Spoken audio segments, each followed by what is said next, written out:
teman-teman semuanya, selamat pagi.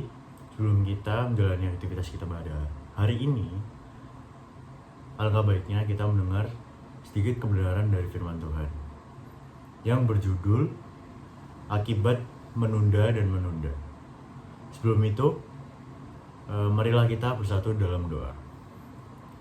Tuhan Yesus, terima kasih Tuhan atas kuasa-Mu yang melimpah, yang sungguh melingkupi kehidupan kami ya Tuhan, sehingga kami dapat bangun dengan sehat, kuat, dan siap untuk menjalani hari ini. Sebentar kami akan melaksanakan tugas dengan tanggung jawab kami ya Tuhan. Dan sebelum itu kami akan mendengarkan dan merenungkan firman-Mu.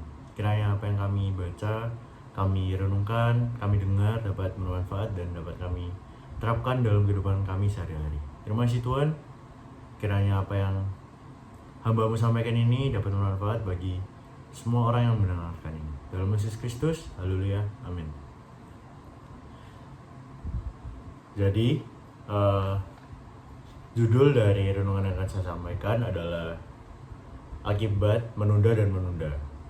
Ayat bacaan dari firman saya adalah dari Hagai 1 ayat 9. Saya bacakan, "Kamu mengharapkan banyak, tetapi hasilnya sedikit. Dan ketika kamu membawanya ke rumah, aku menghembuskannya. Oleh karena apa? Demikianlah firman Tuhan semesta alam. Oleh karena rumahku yang tetap menjadi reruntuhan, sedang kamu masing-masing sibuk dengan urusan rumahnya sendiri." Amin. Jadi, firman Tuhan dalam ayat yang sudah saya bacakan di Hagai 1 ayat 9, itu menunjukkan bahwa ketika umat Tuhan itu tidak memprioritaskan apa yang penting bagi Tuhan, sehingga hasil dari hidup mereka itu tidak menjadi maksimal. Jadi kebiasaan menunda itu dapat membuat kita kehilangan banyak hal. Bukan cuma kesempatan, tapi juga berkat Tuhan yang melimpah. Nah, saya akan menyampaikan beberapa pengingat tentang akibat dari menunda dan menunda. Yang pertama adalah menunda itu membuat kita kehilangan waktu dan kesempatan. Jadi, menunda pekerjaan yang seharusnya bisa kita lakukan hari ini, itu berarti kita sedang menyanyiakan waktu yang sudah diberikan kepada kita dari Tuhan. Waktu itu suatu yang sangat berharga, karena sekali hilang tidak akan pernah bisa kembali. Kalau kita kehilangan barang, kita bisa membelinya kembali. Tapi, kalau kita kehilangan waktu, tidak ada tempat di dunia ini yang bisa menggantinya. Banyak anak muda itu terbiasa menunda karena masih ada waktu. Akibatnya, waktu yang seharusnya digunakan untuk hal penting justru habis untuk hal-hal yang tidak berguna. Firman Tuhan dalam Pengkhotbah 9 ayat 10 itu mengingatkan kita untuk melakukan apa yang bisa kita kerjakan dan lakukan dengan sungguh-sungguh selagi ada kesempatan. Artinya, Tuhan itu ingin untuk kita menggunakan waktu dengan bijaksana, bukan semena-mena. Lalu yang kedua adalah menunda menunjukkan prioritas yang salah di hadapan Tuhan. Dalam Hagai pasal yang pertama ayat 1-11, bangsa Israel itu menunda pembangunan bait Allah selama bertahun-tahun karena mereka sibuk dengan urusan di rumah mereka. Mereka berkata bahwa waktunya itu belum tiba. Namun di sisi lain, mereka justru sibuk membangun rumah mereka sendiri. Nah, hal itu menunjukkan bahwa masalah mereka itu bukan berarti tidak mampu, tetapi tidak menjadikan perintah Tuhan itu sebagai prioritas utama.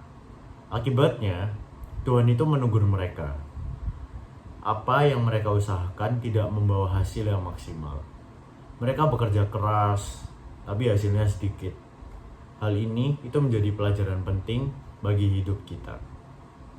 Ketika kita terus menunda hal-hal yang berkaitan dengan Tuhan, seperti doa, pelayanan, ketaatan, itu menunjukkan bahwa Tuhan itu bukan prioritas dalam hidup kita.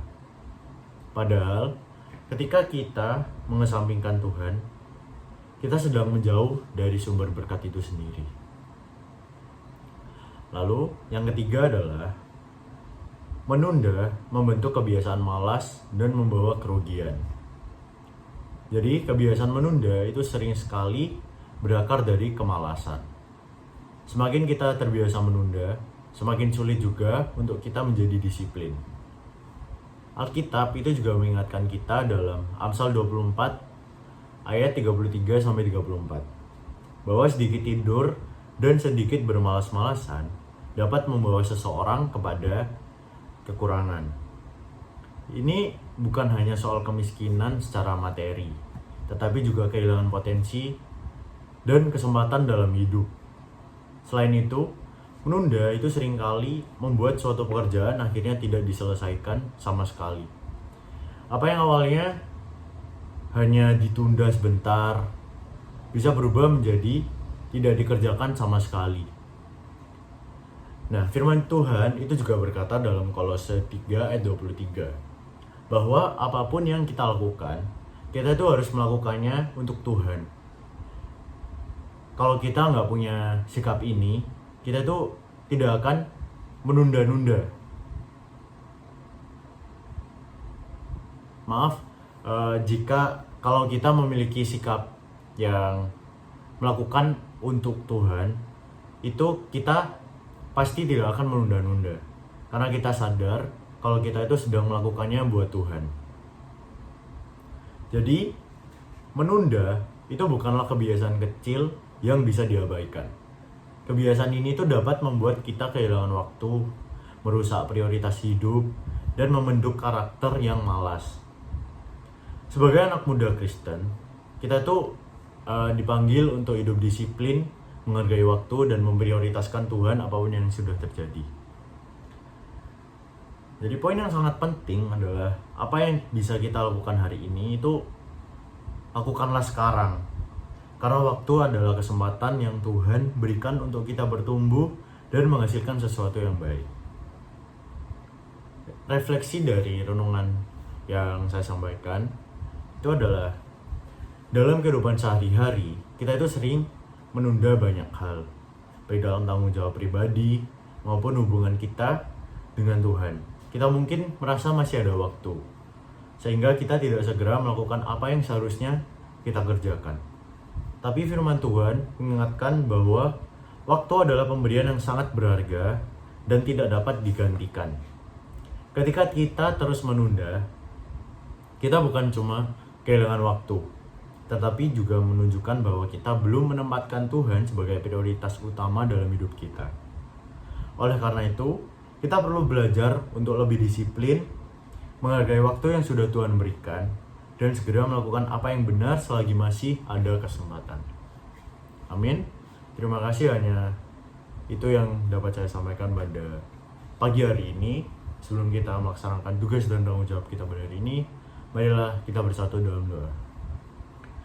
Tuhan Yesus, terima kasih Tuhan atas kuasa-Mu, berkat-Mu, sehingga kami dapat membaca, mendengarkan, dan merenungkan firman-Mu ya Tuhan.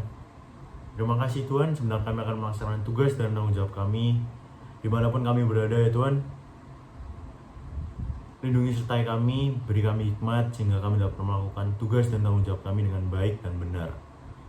Jadikan kami terang dan garam, berkat dimanapun kami berada ya Tuhan. Dalam Yesus Kristus kami berdoa mengucap syukur. Haleluya, amin.